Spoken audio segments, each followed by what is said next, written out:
These boys right here. Yes, indeed. Shout out B Photography. He's one of the brand ambassadors along with the homie Power Wild that's dealing with this. So shout out to y'all. Hey y'all. I spoke to y'all last time. It's okay. Yeah.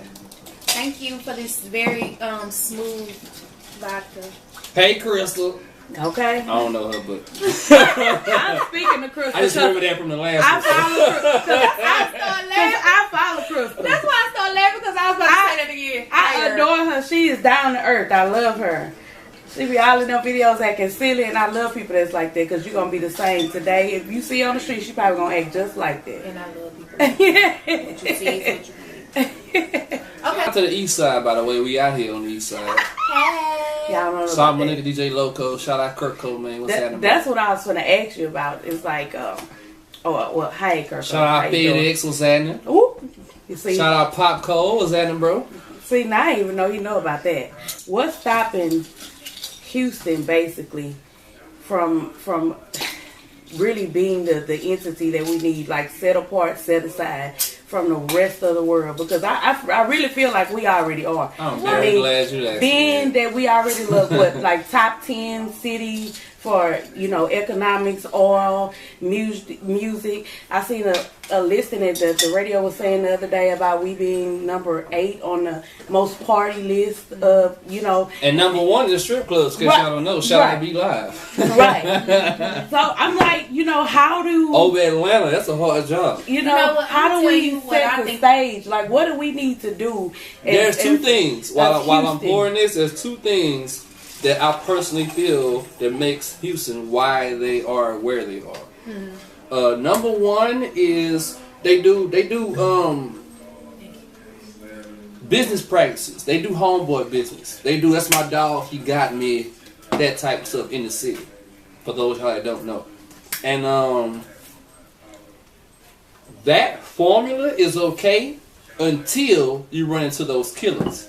And by killers, I mean the lawyers with briefcases that might as well have rifles in them. Because if you are uneducated in the paperwork side of this, running into the lawyers of Universal should not be your first time dealing with a lawyer. Because that's like your first time picking up a basketball and you playing LeBron. Right. So that one, and which I say we're starting to get out of now, being able to connect all over the city, not being divided. Right. Houston, I relate to Memphis in the sense that everybody eats off of our sound more than us because we're not together. Right. Like Atlanta was eating off of the Memphis sound for a long time. Y'all called it crunk. Right. But the problem was they have their issues like anybody else. They were more so united than Memphis was. We were so divided that when we took out the first, I guess, go around, y'all called it the first go around because we've been eating off of music for quite some time. But as far as the world is concerned, our first go around with Slim and Paul, people wasn't united. You didn't basically make them say that if you get Big Mo, you gotta take Paul, you gotta take Slim, you gotta take Pokey, you gotta take, and whoever it is, if it's Pokey, you gotta take all of us. If it's Slim, you gotta take all of us. We didn't do that the first time. Everybody kind of, I got my money, I'm over here. And it's understandable because in regards to what you see going on now, we are a culture, as far as the subculture, we are a D-boy and pimp city. We are not a gang city. The problem with that is, let's say you're dealing with California. California comes from gangs, Bloods and Crips, things of that nature. The original foundation had a structure to it, a pecking order. So when you go into other realms, you bring that same mind state with you. New York, same thing. Chicago, same thing. Now, when you come to places like Memphis, Houston, other places like that, it's D-boys and pimps. D-boys and pimps don't interact together like that. They might be cool to some degree, But I guarantee you, when you're dealing with pimps, they don't pimp together. No. I'm over here with mine, you over here with yours. We're going to come here and kick it. Territory. But when it's time to get the bread, I'm over here and you over there. Right. And that same mentality get applied to wherever it is you go. Because when it comes to entertainment, I always say that people bring into it what they came from or what they are. So if you're a D-boy, you're going to try to D-boy the rap game. Right. If you're a pimp, you're going to try to pimp the rap game. If you're a jacker, you're going to try to jack the rap game. That's kind of how you're going to approach it. Right. As opposed to being a hustler. A hustler can sell anything. Mm-hmm. A D-boy is like them dudes you see in football, NFL, going to jail for kilos. Like, that don't really make sense because people sell drugs to get NFL money. If you already getting NFL money, why are you selling drugs? But that's the point of saying a D-boy. I don't care if they got $1 million, $1 billion, $1 trillion, whatever they involved in, they're going to try to find a way to move some work. Whereas a hustler is going to move whatever's getting the money. Whether it's the D, whether it's the P, whether whatever it might be, they're going to try to make that work. Record-breaking DJ. How do you feel about how DJs can really be very big and mainstream now and hold their own venues and their own concerts like all over the world and get like top dollar bill for that? It's been a long time coming because the situation and the circumstance that DJs deal with, particularly in the South, I mean, on the East Coast is a little bit different. You can sell a whole venue off the strength of the DJ. Right. I've seen like Punk Master Flex fill up stadiums, but out here we are not valued like I feel we should be. Right. I mean, a lot of people don't even realize that Mahalia Jackson was introduced to the world through a DJ. So what would have happened if he would have never done that? Right. Wow. You see what I'm saying? And because of that, it's like when you're dealing with club owners and club promoters, they rarely, a lot of them penny pinch, and the majority of them don't have your money already in their pockets. They hope to get it at the door. Yeah. So it gets to a point where after you can deal with X amount of junkie promoters and cheap club owners and raggedy sound systems, you get to the point where, you know, the only way we're going to ever get paid what we feel like we deserve is if we do it ourselves. Right. That is not a plug, junkie promoter. Because not at all. Right. Thank y'all very much. Excuse the language. Oh, you good. You know what I'm saying? Because the janky promoters create the type of environment that, one, makes any and everybody feel like they can do this, and two, pollutes the system because a lot of people who would be good DJs, excellent DJs, end up not even doing it no more because they done dealt with so many of y'all. Right. It's like they think everybody is that way. That's not the case. Right. I mean, I've dealt with promoters that were very good at what they did. Shout out my brother Money Making Boom, Free Money Making Boom, by the way. But I dealt with several promoters that was A1, but it's so many of those fly by nights up in the hit the lick right quick type people that's involved. You get to a point where, you know what? The only way I'm gonna get the kind of check is 1,500 people in here. They want to give me $150, but if I wasn't here, these people wouldn't be here. Right. Or somebody like me. Now, don't get me wrong. I don't necessarily think a promoter should split right down the middle with the DJ per se, but I think you should be paid on the level of appreciation for what it is you do. So, for example, if I'm in your club and Texas know I am the North Side, and I bring the North Side with me, I need to be paid accordingly. Right. Now, when we talk about the sound of Houston that you talked about, how do you feel about how mainstream now pretty much almost everybody sound like they from the South? I knew it was coming. Pimp C told us it was gonna happen. Do you feel like it's long overdue? Because I do. Not so much. My thing is, I like the way the music worked, the rap music worked in the 80s. I liked it better. Why? Because everybody had their own sound and nobody even wanted to sound like nobody else. I mean, when you look at, let's say, I'm showing my age right quick. You look at Big Daddy Kane, Eric B. and Rakim, LL, Boogie Down Productions. None of them sounded the same, but they all jammed. Yeah. And they always from the East Coast. And so, but I'm saying now, because the industry is involved in hip hop. Right. Not saying just rap, but hip hop, because the industry is trying to infiltrate hip hop, or in some degrees have infiltrated hip hop.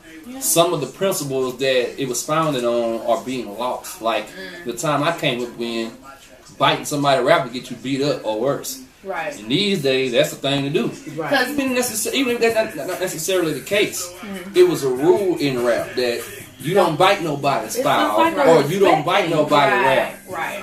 You don't go nowhere else and rap somebody else's rap, or put a piece of somebody else's rap in your rap without right. being checked about it in some kind of way. Right. But now it's like that's a thing to do. If Young Thug's taking off, then we need about 8 more Young Thugs. But that's not, back in the game, wasn't like that. No. Young Thug would have his own space. Rich Homie Quan would have his own space. Future would have his own space. Right. You want to bring it back to Houston, B. King would have his own space, which he kind of does, but Right. Yeah. it's kind of organic with him. I don't think he really even tried to do it. I think it's just, I mean, we think about most like twerks on the club related songs. Most people that be on those songs have high pitched voices. He got a deep voice. It sounds simple, Yes. but that one little difference makes all the difference in the world. Yeah. They're trying to go with the path of least resistance. They're trying to go where, okay, if I do a club song, I know where it's all these clubs at, and I can. If I do a heartfelt song, where do I go to be able to let the masses hear it at once? Right. So it kind of became conducive, like So I need to make something for the club, so I can go somewhere while they can play it and 800 people to hear me all at one time. Right. Whereas if I do a Dear Mama, you might like it, but you the only person here to hear it. Right. If they play that in the club, people may not respond the way I'm looking for. So that's what started all the everybody want to make a club hit. That's Kind of, yeah. It got so big it's the science. Once again, the science behind it. It's like people saw that club hits were able to reach large masses at one time. So it's like, hey man, I'm trying to get on. Let me do this. Right. When back in the game, it wasn't necessarily about that. You just make a song and then they find a way to make it work. When Tupac did Strictly For My Niggas, it wasn't no club song now. Right. It was a song. He was just such a hot person that I'm gonna grab this song and we gonna play it in the club. It wasn't made for the club. It was just a hot song. Now people making stuff for stuff. Yeah, people go into the studio with the mindset of Right. I need to make something hot for the club. Personally, when I make music, I don't do that. I just do what I feel, and then once it's done, I try to figure out what would be the best direction to market it in, as opposed to I'm gonna make something for this purpose. Because people pay for spins. Yeah, to some degree. Payola, that's what they called it back in the day. It's still being called that. This is Yeah. the thing with me. I don't think there's necessarily nothing wrong with payola. Right. I think if somebody's putting a concerted effort towards making your song work, it's supposed to get paid for their effort. True.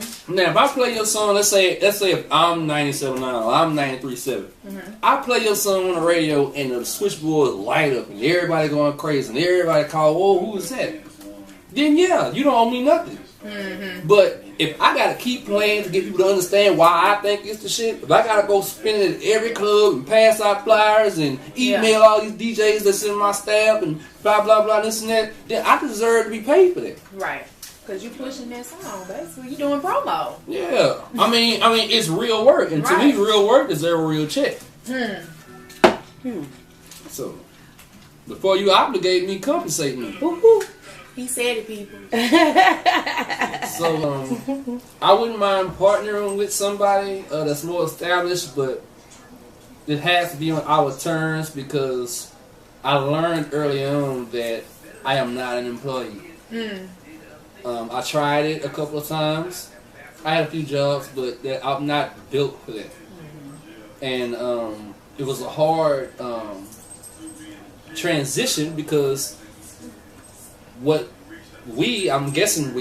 know I come from people that say go to school and get a job, Yeah. graduate high school, get a job, go to college, get a good job. Nobody says go to college and then create a business. Right. And all the self-employed people I know is D-boys. Well, here's the reason why my name is the way it is called Her Rap Breeze, because I feel like you know, kind of like you said, I'm outside the box. Right. You know, here I am supposed to be this girly girl, you know, and I drive trucks for a living, you know. Tankers at that. But that's not the only thing I dibble and dabble in, Right. you know. So it's like what you're saying. It's like that's not your ideal. You kind of too big for just the 9 to 5 type of thing. You can do so many things at once. So that's Well, a lot of people are actually, and they just don't know it. No, Right. yeah.